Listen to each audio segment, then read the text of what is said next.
Filipino food. Filipino food.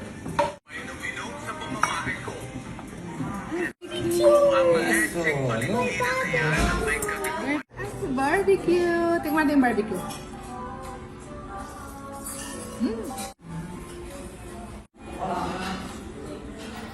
So guys, nandito tayo ngayon sa Sagrada Familia. Napakaganda, grabe, nasa likod ko lang siya. Oh, ayan oh. Hello mga friendship! Day 4 na nga ng ating travel and food tour din sa Barcelona, Spain. At sa pang-apat nga nating araw, ay ipapasyal ko muna kayo sa mata sa napakaganda at makalaglag pangang simbahan nila din na talaga namang maa-amaze ka pag iyong nasilayan. At bago nga tayo mag-food trip, aray, naglakad-lakad muna kami sa gilid-gilid ng Sagrada Familia. Nagpagutom muna ang anak ng inay dahil mapapasabak na naman tayo sa isa na namang masarap na kainan sa sikat na Filipino restaurant nating mga kababayan din sa Espanya. Kaya tara, samahan nyo naman kaming tikman ng pinagmamalaking Pinoy ihaw-ihaw ng Los Belota for today's video. Ano ba kainan to?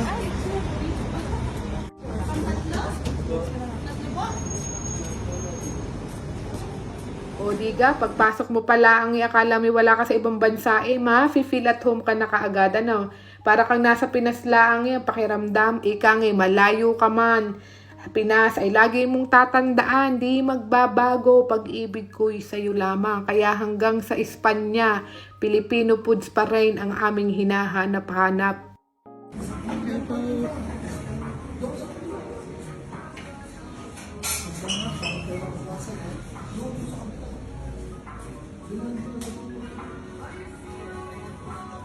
At habang nag-aantay kami ng aming inorder, takaw mata ring nakasulat sa dingding, binasa ko talaga Sulat pala rin ng mga naging customer nila din ayos Pwede daw din kami sumulat din At rin na nga dumating na nga kanilang pa-appetizer habang nag-aantay ng ino-order namin, daw muna ang aming lantakan.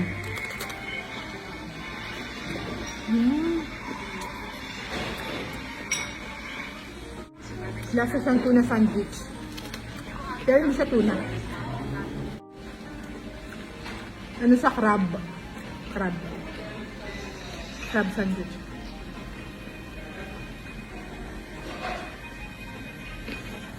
Filipino food. Filipino food. At dumating na nga ang aming inorder na Liempo Pork Barbecue Fiesta sa halagang 44 euro. Mabubusog na naman ang anak ng inay. Madaming iba't ibang tipo ng platters na pwede mong pagpilian. Pero itong barbecue ang pinili namin bilang mahilig kami ni Shing sa barbecue. Sa isang platter, may kasama na siyang kanin, isang kalderong kanin, tapos may kasama na rin siyang sabaw, o diba, panalong-panalo. Ayan yung kanin, kuya. Yes po, isang kalderong kanin. Kalderong kanin. Yes po. Mumukbangin mo na yan.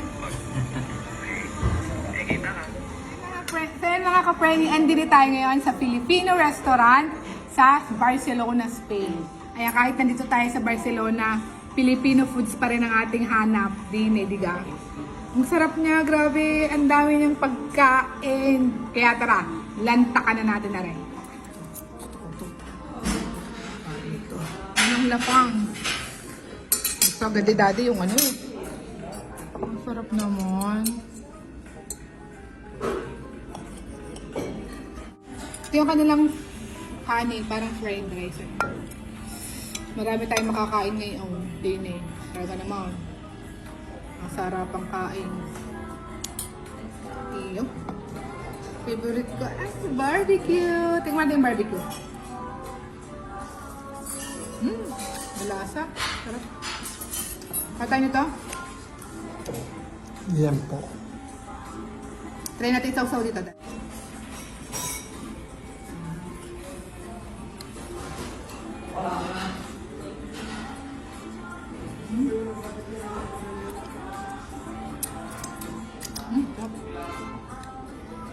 May itlog na pula, tortang talong, barbecue, ganun pang tawag dito, liempo, gulay.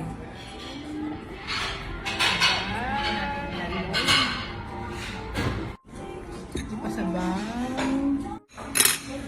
Kunin ko tong talong.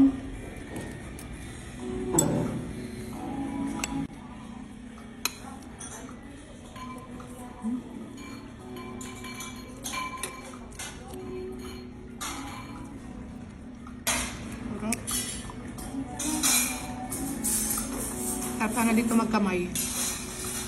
Diba? Ano to? Parang bagoong.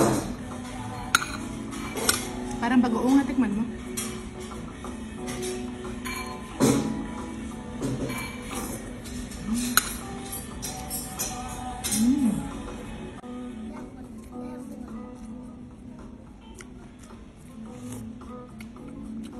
Sabaw.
Sarap ito. Itong ano, sarap.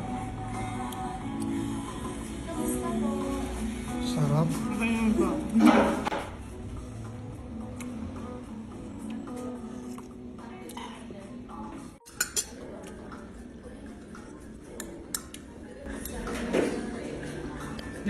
Napapa-extra rice si daddy. Gusto mo yung kanin.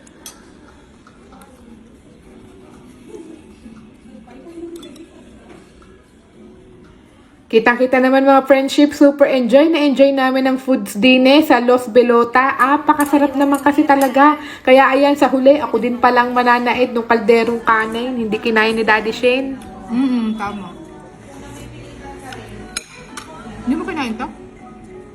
Ayaw mo? Busog na ako eh. At iyon, bundat na naman ang anak ng inay ko. Bikil na naman ang ating tiyan. Napasarap ang kain namin doon. Lalo na ako nang taga-said ng mga tira-tira din at ayaw na daw ni Daddy Shane. Knock-out agad eh. At ayun nga mga friendship, para sa mga kababayan nating natakam o napaibig na naninirahan din sa Barcelona, kahit yung mga magbabakasyon natin mga kababayan din sa Espanya, ay maire-recommenda ko ang restauranting are sa isa sa masarap na kainan din na saktong-sakto sa pamilya. Kahit 12 pa kayo, super sulit. Sa mga taga-Pinas naman, kalma. Dahil napakadami namang garining kainan diyan, kaliwat kanan. Pwede rin yung gawin sa bahay lang. Sa mga friendship, kung nag-enjoy kayo sa food itinerary natin for today's video, ay please don't forget to like, share, and follow. And see you on our next food trip serye. Bye!